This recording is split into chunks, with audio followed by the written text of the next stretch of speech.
Notification मतलब क्या होता है, जैसे हम YouTube पे देखते हैं तो YouTube पर जैसे ही हम चैनल सब्सक्राइब करते हैं किसी यूट्यूबर का, वो बोलता है कि please subscribe my channel and also press the bell icon.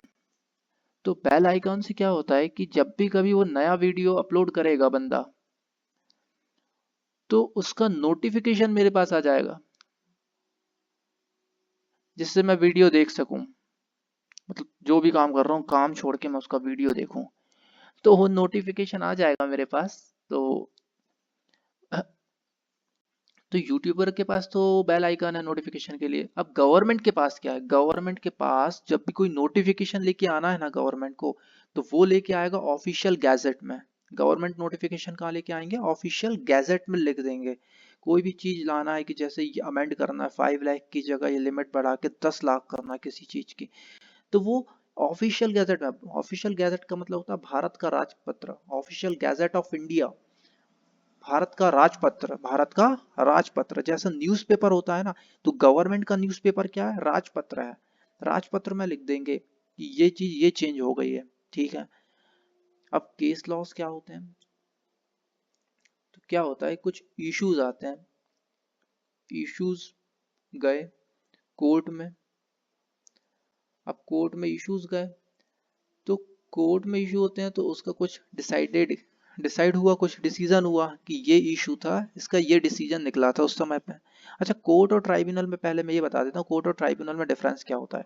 Tribunal एक स्पेशल चीज के लिए बनाया जाता है, कोर्ट जनरली होता है, हाई कोर्ट सुप्रीम कोर्ट में जनरल केसेस जाते हैं।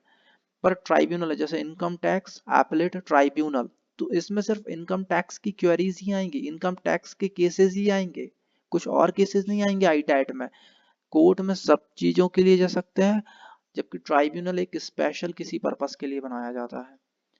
तो अब जैसे कि कोई इशू था, जैसे बहुत से केस लॉ अगर आप पढ़ोगे इनकम टैक्स में है कि कैपिटल रिपेयर माने कि रेवेन्यू रिपेयर माने इसको, कैपिटल खर्चा है कि रेवेन्यू खर्चा है, तो उसके कुछ डिसाइडेड केस लॉज हैं। तो उसमें डिसीजन हो चुका केस में, पहले कोई और गया था उसमें, केस में ये हो गया था कि ऐसा ऐसा हुआ था, तो ऐसा ये डिसीजन है। अब दोबारा से वैसा है तो मैं कोर्ट में थोड़ी ना जाऊंगा, मैं तो दोबारा रेफर कर लूंगा केस लॉस को। और अगर मैं कोर्ट भी गया तो कोर्ट भी बोल देगा कि ये प्रीवियस केस में ऐसा हुआ था, वही डिसीजन अब सुना देगा। तो केस लॉस तो हमने क्या दे पढ़ना है, हमको पूरे सिलेबस में एक्ट भी पढ़ना है, रूल्स भी पढ़ना है, सर्कुलर्स भी, नोटिफिकेशंस भी, केस लॉज भी।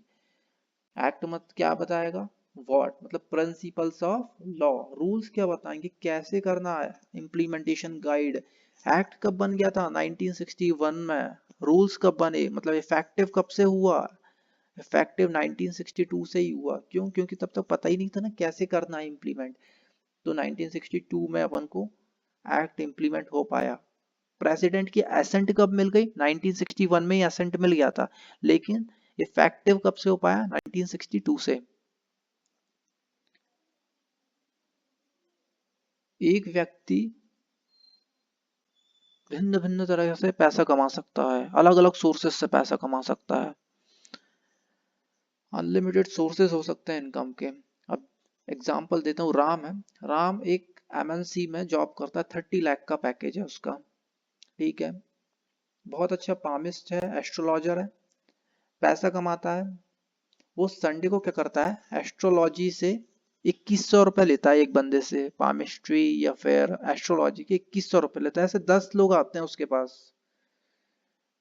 10 लोग आ गए, 21,000 रुपये एक संडे के मिलते हैं। ईयरली कितने संडे हो गए, 52 संडे हो गए, 52 वीक्स, 52 संडे। तो एक साल में वो 10,92,000 रुपीज कमाता है पामिस्ट्री से। तो ये कहाँ पे आ गया उसका, पीजीबीपी में आ गया। एस्ट्रोलॉजी ये मत समझना कि वो अदर सोर्सेज में चला गया, एस्ट्रोलॉजी है इसका मतलब ये मत समझना पामिस्ट मतलब कभी कभी तो कर रहा है, इरेगुलर है तो प्रोफेशन में नहीं जाएगा।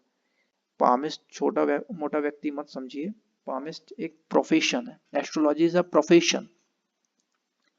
अच्छा, उसके पापा का एक घर है, वो उसने किराए से दे रखा है तो उससे भी पैसा आता है उसको,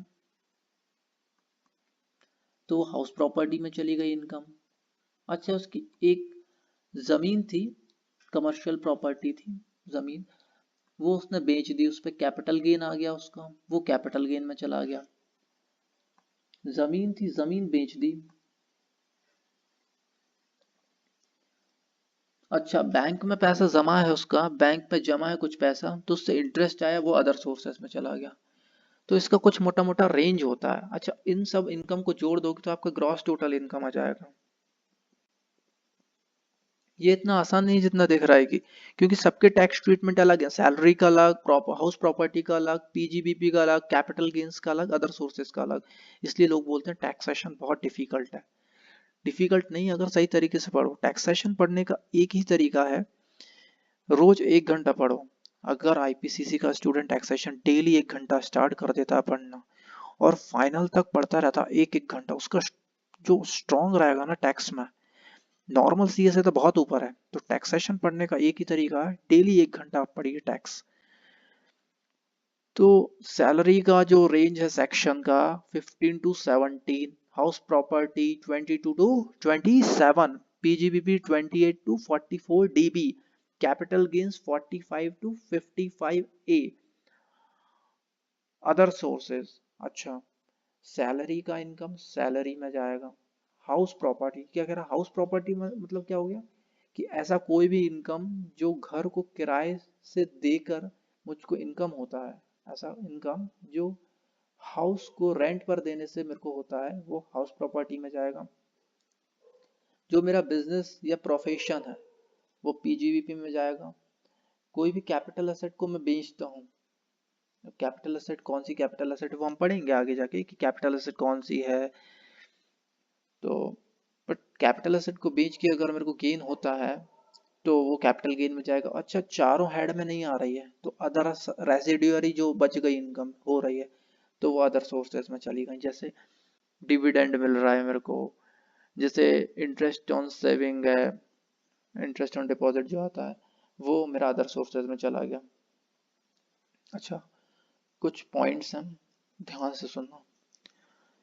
एक व्यक्ति कितने भी हेड से इनकम कमा सकता है, 2 हेड तो वैसे भी हो जाता है। अगर कोई व्यक्ति सैलरीड है, सैलरीड है तो सैलरी से तो कमाएगा ही, और इंटरेस्ट भी मिलेगा उसको डिपॉजिट पर, बैंक में पैसा जमा करेगा ना वो, तो इंटरेस्ट भी मिलेगा। अच्छा, कंपनी के शेयर्स खरीद रखे हैं, उसे डिविडेंड मिलेगा, वो आईएफओएस में चला जाएगा। इनकम रेगुलर भी हो सकती है, इरेगुलर भी हो सकती है। अच्छा, इरेगुलर कैपिटल गेन हुआ मैं वैसे बेचता नहीं हूँ, मैंने पहली बार बेचा था कैपिटल, मतलब कोई असेट थी मैंने बेच दी थी। इरेगुलर है, मैं साल भर नहीं बेचा, मैंने एक बार बेचा, तो इनकम होगी, बिल्कुल इनकम होगी। अच्छा, माइनर की इनकम भी टैक्सेबल होती है। हम कॉन्ट्रैक्ट एक्ट में पढ़ते हैं माइनर ये नहीं कर सकता, वो नहीं कर सकता, तो आप टैक्स में ये मत कर देना कि माइनर की इनकम टैक्सेबल नहीं होती, माइनर की इनकम टैक्सेबल होती है। अच्छा, हम क्लबिंग में पढ़ेंगे कि पेरेंट्स के हाथों में कितना है, 1500 एग्जेम्प्ट है, लेकिन ये मत समझना कि माइनर अगर अपने स्पेशल टैलेंट से, अपने एफर्ट से इनकम कमाता है तो उसकी इनकम टैक्सेबल होती है और उसे आईटीआर फाइल करना पड़ेगा, ठीक है। अगर माइनर की इनकम को टैक्सेबल नहीं करते ना तो बहुत बवाल हो जाता है इंडिया में। क्या करते, कोई भी ट्रांजेक्शन को ना रूट माइनर के थ्रू करवाते। जैसे जैसे मेरे पास कैपिटल घर है, घर में गिफ्ट कर देता माइनर को, और फिर माइनर उस घर को बेच देता। या फिर मेरी पीजीबीपी की इनकम हो रही है, मैं शो ना करके मैं माइनर के हाथों में शो करवा दूं, माइनर को शो करवा दूं कि माइनर ने कमाया है ये पैसा। तो अगर माइनर की इनकम एग्जेम्प्ट कर देंगे तो इंडिया में तो टैक्स चोरी बहुत भयानक तरीके से होगा। अच्छा, हम जो टैक्स पढ़ रहे हैं ना, वो टैक्स चोरी के लिए नहीं पढ़ रहे, टैक्स एवेजन नहीं कर रहे हैं, हम कर रहे हैं टैक्स मैनेजमेंट। कोई भी अच्छा सीए टैक्स मैनेज करता है, इवेड नहीं करता। हमारी जो सोल और रिस्पॉन्सिबिलिटी है वो है टैक्स को मैनेज करने का। तो जब जो भी बच्चे टैक्स मैनेज करके हिसाब से पढ़ेगा ना, वो अच्छे से समझ में भी आएगा उसको टैक्स। जो इवेड करने का, इवेजन ही करना है तो वो समझ नहीं पाएगा टैक्स को बहुत अच्छे से, उसको हर जगह पे डाउट लगेगा। तो हमको क्या करना चाहिए, मैनेजमेंट मतलब क्या होता है, जैसे कि मेरा कोई बिजनेस है, मैं कंपनी में बिजनेस है मेरा कोई। अब मैं उस कंपनी का डायरेक्टर हूँ, मैं होटल में रुकता हूँ, ट्रैवलिंग का खर्चा होता है, तो उसके मुझे बिल रखना चाहिए क्या नहीं रखना चाहिए? रखना चाहिए, जिससे कि मैं आप बाद में जाके उसका डिडक्शंस ले चुकूं। डिडक्शंस तो तभी ले पाऊंगा ना कि जब मैं उसके बिल्स रखूंगा प्रॉपर। तो ये होता है टैक्स मैनेजमेंट। कानून के अंदर आके, कानून की जो बाउंड्रीज हैं, जो सेक्शन की बाउंड्रीज है, उसके अंदर रहकर मैं टैक्स को बचा सकूं। लॉफुली जितना टैक्स बचा सके, कि कम से कम मिनिमम टैक्स क्या होता है, वो होता है टैक्स मैनेजमेंट। ठीक है, चलिए अब देखते हैं कि टैक्सेबल इनकम कैलकुलेट कैसे करते हैं, क्या होती है टैक्सेबल इनकम, टोटल इनकम देखते हैं वो। अच्छा, पांचों हेड को ना जोड़ देते हैं तो हमारा क्या आ जाता है, gross total income, gross total income. अच्छा, एक चीज हम पढ़ेंगे, डिडक्शंस क्या होता है, एग्जम्पशंस क्या होता है। ठीक है, ये पांच हेड है हमारे सिलेबस में, salary, house property, PGBP, capital gain and IFOS, income from other sources. अच्छा, जो डिडक्शन, इनके अंदर ना कुछ अंदरूनी डिडक्शंस भी होते हैं। सैलरी के अंदर कुछ डिडक्शंस है, हाउस प्रॉपर्टी के अंदर कुछ डिडक्शंस है, पीजीबीपी के अंदर है, सबके अंदर कुछ ना कुछ डिडक्शंस है। उसके बाद है ना ग्रॉस टोटल इनकम आएगा, उसके बाद चैप्टर 6A का डिडक्शंस भी मिलता है। आप यहाँ देख रहे होंगे मैं 6 बार डिडक्शंस लिखा है, डिडक्शन डिडक्शन। पांच तो मैंने जो हेड है वो लिखे हैं, उनमें से डिडक्शंस होगा। बाद में जो टोटल इनकम आ जाएगा ना, ग्रॉस टोटल इनकम, उसमें से चैप्टर 6A का डिडक्शन होगा। फिर मेरा आएगा नेट टैक्सेबल इनकम। तो जो डिडक्शंस मिल सकता है वो दो तरह से मिल सकता है, एक तो इंडिविजुअल हेड में से मिल सकता है, सैलरी हेड, हाउस प्रॉपर्टी, और एक टोटल में से मिल सकता है। चलिए हम देखते हैं एग्जम्पशन और डिडक्शन क्या होता है।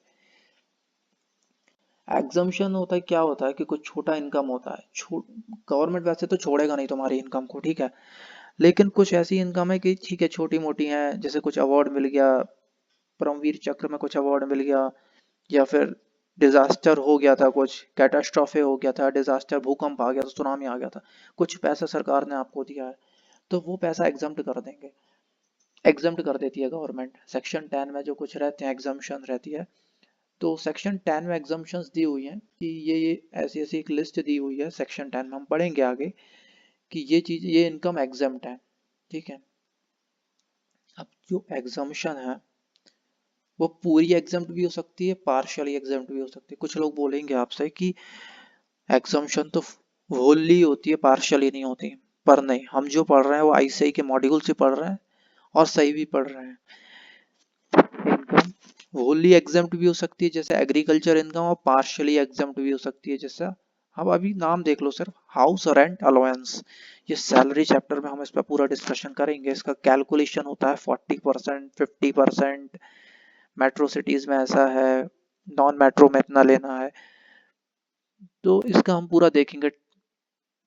Actual minus 10% of the rent, तो ये सब हम देखेंगे। तो actual HRA minus 10% of the salary, तो इसका हम कैलकुलेशन देखेंगे बाद में। लेकिन हाँ, अभी मैं बता रहा हूँ कि एग्जाम्पशंस, तो एग्जाम्पशंस में तो होली एग्जाम्पशन भी मिल सकती है, पार्शियली। होली का एग्जांपल मैंने लिखवाया, एग्रीकल्चर इनकम, पार्शियली एग्जाम्प्ट का एचआरए। ये नोट्स पढ़ने के बाद आपको इंस्टीट्यूट के मॉड्यूल में बहुत सी चीजें कवर हो जाएंगी, मतलब ऑलमोस्ट कवर हो जाएगा, बाहर से कुछ पढ़ने का जरूरत नहीं है। अच्छा, डिडक्शंस क्या होता है, deductions are items which are deducted while computation of taxable income। जब हम टैक्सेबल इनकम निकाल रहे हैं तो उन चीजों को डिडक्ट कर रहे हैं, तो वो हो गए डिडक्शंस, माइनस कर रहे हैं। टोटल इनकम, टैक्सेबल इनकम निकालते समय घटा रहे हैं उसमें से, तो वो हो गई डिडक्शंस। डिडक्शन दो प्रकार से मिल सकती है, पहला इंडिविजुअल हेड से मिल सकती है और दूसरा ग्रॉस टोटल इनकम से मिल सकती है। ठीक है, अच्छा, अभी तक हमने क्या पढ़ा वो एक बार रिवाइज कर लेते हैं।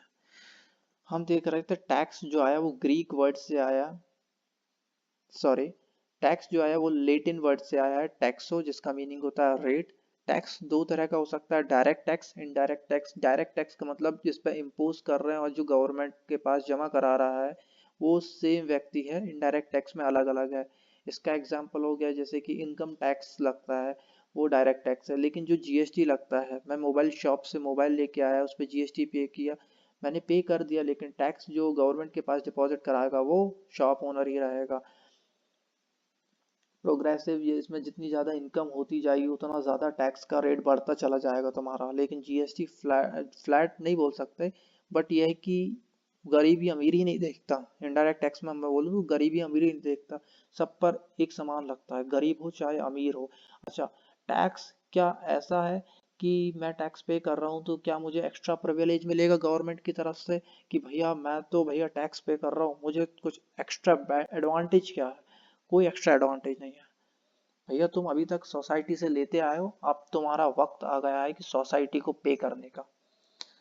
अच्छा, सेंट्रल गवर्नमेंट की बहुत सारी मिनिस्ट्रीज होती हैं, उसमें से एक मिनिस्ट्री फाइनेंस मिनिस्ट्री होती है जो टैक्स को हैंडल करती है। उसकी जो मिनिस्टर हैं वो, फाइनेंस मिनिस्टर जो हमारे देश की हैं वो है श्रीमती निर्मला सीतारमन। और जो मिनिस्टर ऑफ स्टेट है जो कि असिस्ट करते हैं श्रीमती निर्मला सीतारमन को, वो है अनुराग सिंह ठाकुर। अच्छा, एक चीज मैंने मिनिस्टर्स में और बताई थी, तीन तरह के मिनिस्टर होते हैं, जैसे कि फाइनेंस मिनिस्टर की मिनिस्ट्री की जो मिनिस्टर वो निर्मला सीतारमन है। अच्छा, उनको असिस्ट कौन कर रहा है? अनुराग सिंह ठाकुर। अनुराग सिंह ठाकुर, ये जो बीच में Anurag Singh Thakur minister of state है, ये कैबिनेट का पार्ट नहीं है। ठीक है, तीसरे तरह के होते हैं, तीसरा बहुत ध्यान से सुनना, तीसरे वो है इंडिपेंडेंट चार्ज है। अच्छा, ये मिनिस्टर्स हैं, हाँ मिनिस्टर्स हैं, लेकिन ये कैबिनेट के पार्ट नहीं है। अच्छा, फाइनेंस मिनिस्ट्री जो है वो टैक्सेशन को हैंडल करती है। टैक्सेशन की जिम्मेदारी किसकी है? फाइनेंस मिनिस्ट्री के। उसके अंदर दो आते हैं, दो बोर्ड आते हैं, central board of direct taxes, direct taxes के लिए सीबीडीटी हो गया, और इनडायरेक्ट टैक्सेस के लिए सीबीआईसी हो गया। पहले जो सीबीआईसी नहीं था, सीबीईसी था। एक्साइज ड्यूटी भी था ना, तो ई था उससे। अच्छा, components of income tax law, हम जो पढ़ रहे हैं सिर्फ एक्ट नहीं पढ़ रहे हैं, हम पूरा इनकम टैक्स लॉ पढ़ रहे हैं। इनकम टैक्स एक्ट, बजट भी, हर साल जो देश में बजट आता है, हर साल जो देश में बजट आता है वो पढ़ना पड़ेगा। इनकम टैक्स रूल्स कैसे इंप्लीमेंट करना है वो, circulars, notification and case laws. ठीक है। अच्छा, हमको पांचों हेड पढ़ने हैं, पांचों हेड इतना सिंपल नहीं रहेगा, पांचों हेड हमको डेप्थ इन डेप्थ पढ़ना है, इसलिए बोलते हैं टैक्स इतना आसान नहीं है। तो सैलरी, सैलरी 15 टू 17 सेक्शन का रेंज, हाउस प्रॉपर्टी 22 टू 27, फिर आता है हमारा पीजीबीपी 28 टू 44 डीबी, फिर कैपिटल गेन्स 45 टू 55 ए, फिर अदर सोर्सेस 56 टू 59। अच्छा, कुछ एसेंशियल पॉइंट्स हैं। इनकम एक से ज्यादा हेड में हो सकती है, हाँ सैलरी से कमाऊंगा, आईएफओएस से कमाऊंगा, इनकम फ्रॉम अदर सोर्सेस से, क्योंकि मैं कुछ पैसा शेयर्स में भी लगाऊंगा, उससे डिविडेंड मिलेगा मुझे, मैं बैंक में जमा कराऊंगा, इंटरेस्ट मिलेगा। इनकम रेगुलर इरेगुलर दोनों हो सकती है मेरी। अच्छा, माइनर की इनकम भी टैक्सेबल होती है, अगर नहीं हुई तो बहुत टैक्स एवेजन कर देंगे लोग तो। फिर इनकम इंडिया से भी कमा सकते हैं, आउट इंडिया से इनकम होगी, वो इंडिया से जो कमाई हो रही है वो भी इनकम का पार्ट है, और बाहर से जो कमा के लेके आ रहा है वो भी इनकम का पार्ट है। इनकम का पार्ट इसलिए भी है क्योंकि अगर बाहर से जो कमाई हो रही है वो एग्जेम्प्ट कर दें तो हर व्यक्ति बाहर से ही कमाने लगेगा। इंडिया में बैठ के मैं सर्विसेज देने लगूंगा बाहर, मैं इंडिया में ना पढ़ा के मैं बाहर, यहाँ से बैठ के बाहर के स्टूडेंट्स को पढ़ाऊंगा, यूएस के स्टूडेंट को पढ़ाऊंगा, कनाडा के स्टूडेंट्स को पढ़ाऊंगा, तो फिर तो हर इंसान बाहर के लोगों को पढ़ाएगा, देश में डेवलपमेंट रुक जाएगा। ठीक है। इलीगल इनकम भी टैक्सेबल होती है, हाँ होती है। फिल्मों में क्या दिखाया जाता है कि इलीगल इनकम से मतलब हो जाता है स्मगलिंग से लेकर नारकोटिक्स, ड्रग्स, ये चीजें लोगों को लगता है इलीगल इनकम मतलब ये, अरे ऐसा नहीं है। मैं किसी दूसरे देश में गया, मैं यूएस से गया, और जब यहाँ से गया था तो एक गोल्ड की चेन नहीं थी गले में, वहां से मैं गोल्ड की चेन लेके आया, उस पर टैक्स पे नहीं किया मैंने, लेके आ गया, क्या वो स्मगलिंग है? बिल्कुल स्मगलिंग है। ऐसी कोई भी चीज जिस पे कि हमने टैक्स पे नहीं करा वो स्मगल्ड गुड्स हो जाएंगे। ठीक है। स्मगलिंग मतलब इम्पोर्ट ड्यूटी पे करना था, नहीं पे किया, वो चीज है। ठीक है। अच्छा, फिर मैंने बोला कि डिडक्शन दो तरह से देंगे, पहले तो इंडिविजुअल हेड से देना ही है, फिर बाद में जीटीआई आ जाएगा, ग्रॉस टोटल इनकम, उसमें से चैप्टर 6 का डिडक्शन दिया जाएगा, फिर नेट टैक्सेबल इनकम आ जाएगा। एग्जम्पशंस दो तरह का होगा, होली भी होगा, पार्शियली भी होगा। होली का एग्जांपल एग्रीकल्चर, पार्शियली का हाउस रेंट अलाउंस। डिडक्शंस भी दो तरह से होंगे, एक तो इंडिविजुअल हैड से मिल जाएगा और एक ग्रॉस टोटल इनकम से भी मिल जाएगा। अच्छा, ये टैक्स लेने का पावर गवर्नमेंट का है, ये कॉन्स्टिट्यूशन के आर्टिकल 265 में लिखा है, आर्टिकल 265 में लिखा हुआ है। अच्छा, फिर एक आर्टिकल 246 प्लस 7th शेड्यूल जब हम पढ़ेंगे तो उसमें लिखा है, तीन लिस्ट बनाई गई हैं, उसमें तीन लिस्ट है। एक है, यहाँ पे आपको नरेंद्र मोदी का फोटो दिख रहा होगा, नरेंद्र मोदी का फोटो है, मतलब ये यूनियन लिस्ट है। यूनियन लिस्ट मतलब सेंट्रल गवर्नमेंट के पास पावर है टैक्स कलेक्ट करने का। अच्छा, सेंट्रल गवर्नमेंट के पास पावर है टैक्स को लेने का, मतलब इसमें कौन कौन सा आ जाएगा? डिफेंस आ जाएगा। क्या डिफेंस को मैं स्टेट के भरोसे रख सकता हूँ? डिफेंस का कलेक्शन नहीं ना, डिफेंस सेंट्रल का पार्ट है, यूनियन लिस्ट। अच्छा, इनकम टैक्स यूनियन लिस्ट, ठीक है। लिस्ट टू स्टेट लिस्ट, ये एमपी में हम तो मैंने एमपी के सीएम का फोटो लगा रखा है, ये स्टेट लिस्ट है, शिवराज सिंह चौहान। और लिस्ट थ्री है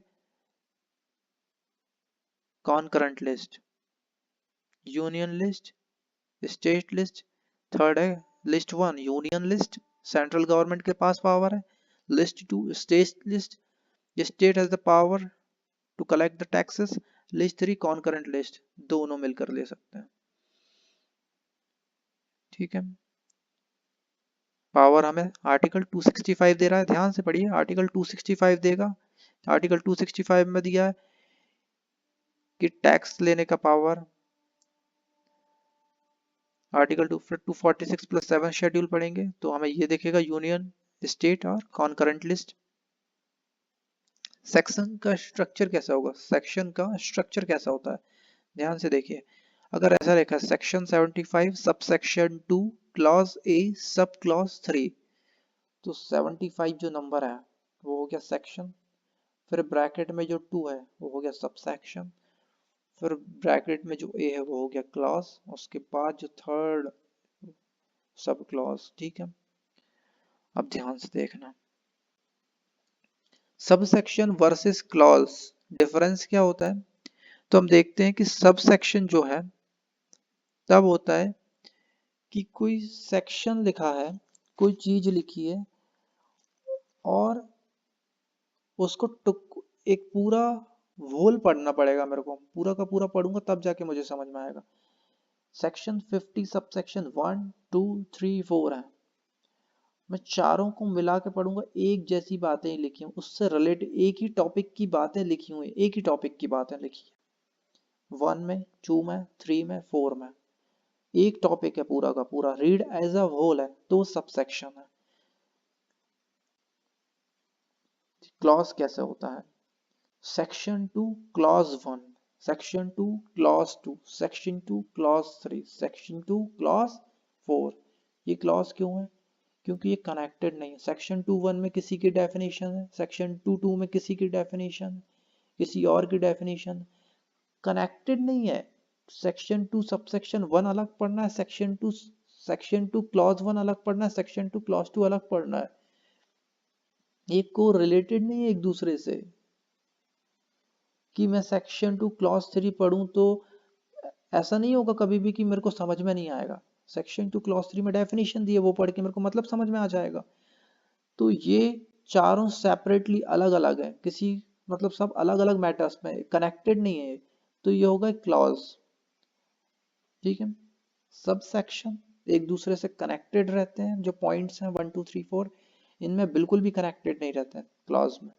अच्छा, प्रोवाइजो का मतलब क्या होता है? प्रोवाइजो मतलब होता है एक्सेप्शन, प्रोवाइजो मतलब क्या होता है? एक्सेप्शन। और एक्सप्लेनेशन, एक्सप्लेनेशन मतलब होता है क्लैरिफिकेशन, क्लैरिफाई कर रहा है।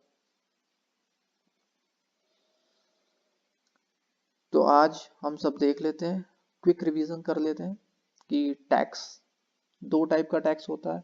ये इतना जो लेक्चर है वो एक बेसिक लेक्चर है, इसमें से एग्जाम में थोड़ा कम ही आएगा, पर इंटरेस्ट यहाँ से स्टार्ट होगा, जो टैक्स में इंटरेस्ट यहाँ से स्टार्ट होगा कि कहाँ से आया, ओरिजिन कहाँ से हुआ, जरूरत क्या है टैक्स की। हम यहाँ पर पूरा लाइव देखेंगे साइट पर जाकर इनकम टैक्स।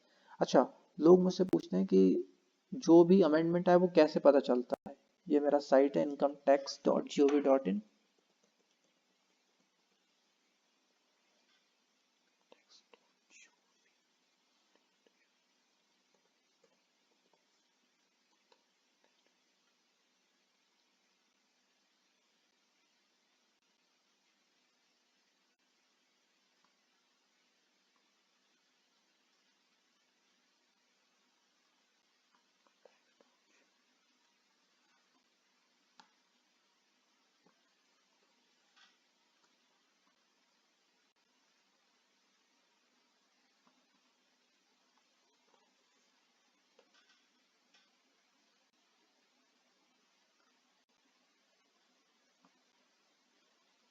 incometaxindia.gov.in। क्विकली हम साइट एक बार चेक करते हैं कि कहाँ से पता चलता है हमको। ये यहाँ पे लिखा है taxes, tax laws and rules, tax laws and rules.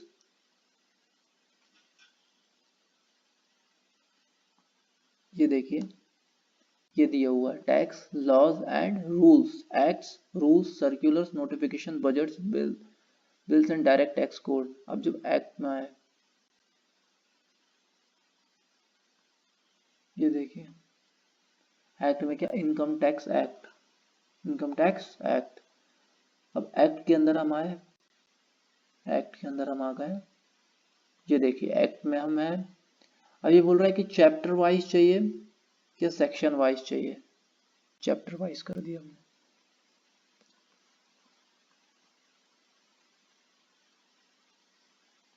हम क्या पढ़ रहे थे, चैप्टर 6A का deductions, deduction to be made in computing total income, deductions to be made in computing the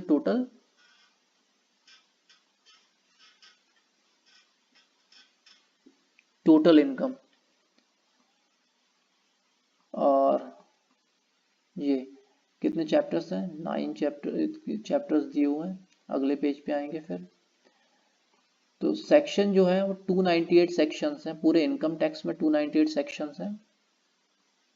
अच्छा, मैंने एक साइट और नहीं बताई आपको, finmin.nic.in, फाइनेंस मिनिस्ट्री की साइट है ये, finmin.nic.in।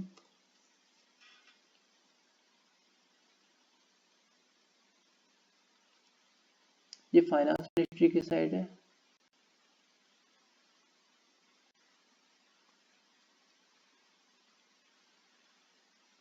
ये देखिए यहाँ पर हमको क्या लिखा है, honourable finance minister Shrimati Nirmala Sitharaman.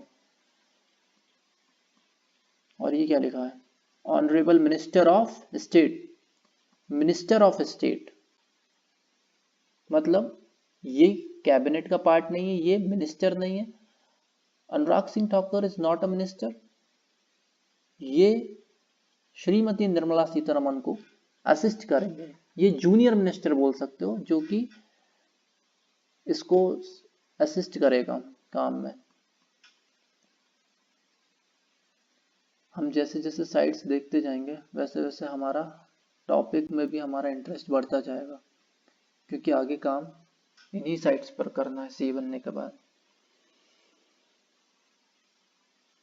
इनका वित्त मंत्रालय, ये लिखा है मिनिस्ट्री ऑफ फाइनेंस।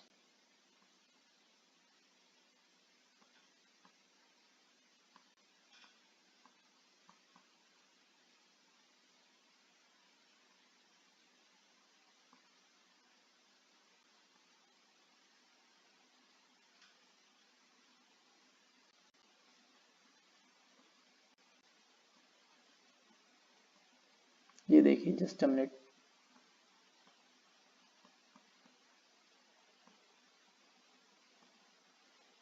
ये देखिए किसका फोटो आ रहा है यहाँ पर, श्रीमती निर्मला सीतारमन, ये अनुराग सिंह ठाकुर। अच्छा, इस पे भी फोटो क्यों आ रहा है इनकम टैक्स में, फाइनेंस मिनिस्ट्री का ही पार्ट है, इनकम टैक्स फाइनेंस मिनिस्ट्री का ही पार्ट है। सो आज का लेक्चर यहीं समाप्त करते हैं। Thank you.